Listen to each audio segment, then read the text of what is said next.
Sup world, Jason here.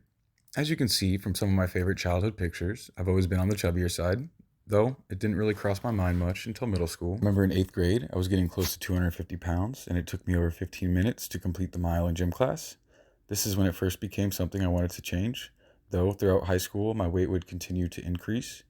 The highest I remember weighing was 285 pounds, though I think it was probably closer to 300. Nonetheless, around age 17 or 18 is when I really started to change my mindset about weight loss.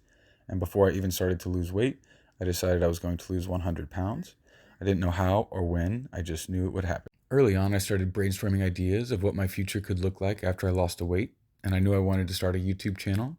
I had been watching every transformation video I could find and could not wait to make one of my own and spread inspiration like the people I had been watching. I knew I had a lot of work to do, but these ideas really helped motivate me. My transformation was slow, happening over more than a decade.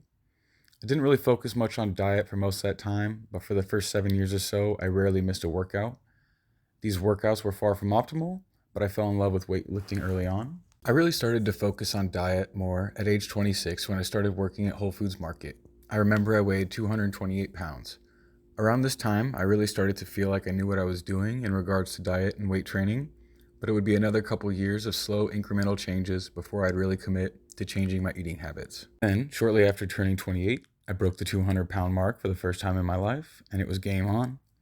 I knew exactly what I needed to do to reach my goals, and I was ready to fully commit, and that's what I did. The next year and a half was the most consistent I'd ever been, and I got down to 147 pounds, which was too skinny, but I wanted to see just how lean I could get. I then got my personal trainer certification and had plans to start personal training, but unfortunately, health issues and the pandemic had other plans, which I will fully explain in part 2. Not to be too cheesy, but I want to end with a few words of inspiration for anyone who wants to listen, especially those people who have a lot of weight to lose. Our journey of weight loss and fitness never really ends, and even though it took me about a decade to get to my goal body weight, the positive impacts it had on my life were apparent very early on.